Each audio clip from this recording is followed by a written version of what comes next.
Fala galera, beleza? Aqui quem fala é Renan Werneck e tá começando mais um vídeo aqui no canal. E hoje nós vamos falar sobre Europa e o imperialismo do século XIX. Essa matéria aqui de história é referente ao 8º ano, mas ela serve para outras séries independentemente. Então, vamos começar, mas antes disso, se você gostou da ideia do vídeo, já deixa aquele seu like, se inscreve no canal e ativa o sininho para receber todas as notificações de vídeo novo, que está saindo muito vídeo novo aqui.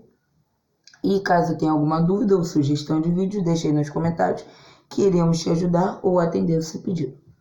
Então vamos começar o nosso conteúdo.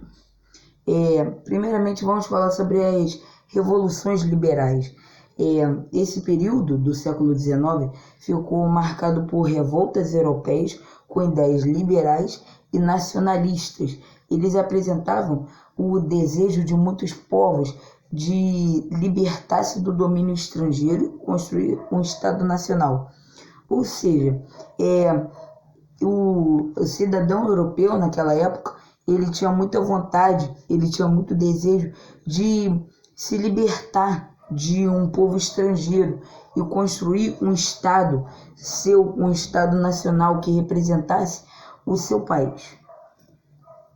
Agora vamos falar um pouco sobre a unificação da Itália e da Alemanha. Lembrando que isso daqui é um resumão e você que está prestes a fazer uma prova, é muito bom para você ficar ligado e lembrar dos pontos principais. Essas unificações foram ocorridas nas últimas décadas do século XIX. A unificação da Itália foi conduzida pela elite desse reino aí, que eu não sei falar o nome. No sul, ficou a cargo dos camisas vermelhas. Eu coloquei entre parênteses aqui o que eram mais ou menos os camisas vermelhas. Eram camponeses em um exército, praticamente isso, de uma forma resumida e simplificada. Agora falando sobre a unificação da Alemanha, ela foi conduzida pela Prússia e sob a direção do chanceler Otto von Bismarck, e expressava os interesses da Prússia de impulsionar o desenvolvimento econômico. E aqui eu também deixei a observação que a Prússia é uma região da atual Alemanha. Então a gente vai começar a unificação da Itália, que foi conduzida por essa elite aí do reino Piemonte e Sardenha, e no sul sobre os camisas vermelhas, ou seja, eles foram os principais responsáveis por esse movimento. Na unificação da Alemanha foi conduzida pela Rússia e a direção do chanceler Otto von Bismarck, e ele expressava o interesse da Prússia de impulsionar o desenvolvimento econômico da Alemanha, ou seja, eles queriam que a Alemanha tivesse um desenvolvimento econômico. Agora nós vamos falar um pouco sobre as teorias científicas que tiveram presentes nessa época, que foi uma época onde tivemos várias teorias, e eu vou estar falando algumas delas aqui para vocês. Primeiramente aqui, nós temos a razão versus a fé. E a atividade científica, ela procurava mostrar que o mundo natural era governado pelas leis da física. A ciência podia explicar os fenômenos da natureza, sem precisar recorrer aos textos bíblicos. Isso daí que os caras da época pregavam. E agora nós vamos falar sobre o darwinismo social e a eugenia. Procuraram naturalizar as desigualdades sociais e criar uma raça superior por controle da reprodução humana. Ou seja, eles estavam tentando fazer de uma forma com que houvesse algo científico que falasse que existe uma raça, entre muitas aspas, superior por meio do controle da reprodução humana. No Brasil, o darwinismo social teve solo fértil. Atenção aí, a elite do Segundo Império e do início da República, certo de que os povos caucasianos representavam a raça superior, políticos e intelectuais brasileiros defenderam que só a miscigenação com os europeus seria capaz de purificar os brasileiros através do branqueamento. Então, no Brasil, esse darwinismo social ele teve um solo fértil, e principalmente no início da República e também no Segundo Império. E os intelectuais e políticos, eles defendiam que a miscigenação com os povos europeus seria a única coisa que podia purificar os brasileiros através do branqueamento. Agora também vamos falar sobre os socialistas utópicos, que foram Saint-Simon, Owen e o Fourier. Eles foram chamados de socialistas utópicos porque eles não apresentaram formas de superar efetivamente o capitalismo. Ou seja, foi algo que parecia ser meio inalcançável, entende? E agora também temos o Marx e o Engels, que são socialistas científicos. Eles propunham o fim do capitalismo, ou seja, acabar com o capitalismo, implementar o comunismo por meio da ditadura do proletariado, ou seja, colocar os trabalhadores para serem donos, porque segundo eles, os donos dessas empresas, que já estavam lá durante muito tempo, eles pensavam mais no seu próprio benefício. E se tivesse um trabalhador no comando, ele pensaria mais nos outros trabalhadores. Isso é o que eles defendiam e eram chamados de socialistas científicos. Também tínhamos os anarquistas.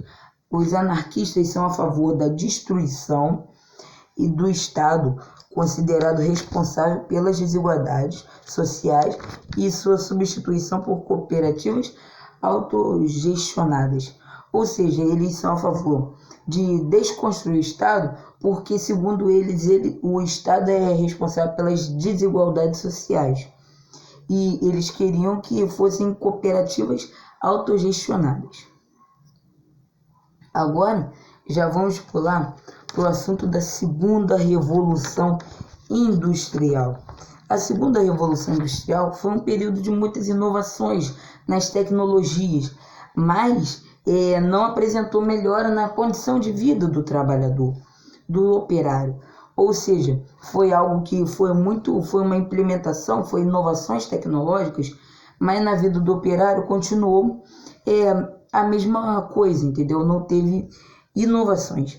E o processo de bicerme, dínamo e motor a combustão interna revolucionaram esse período. Então, agora, no capitalismo financeiro, tivemos os trustes, cartéis e os holds.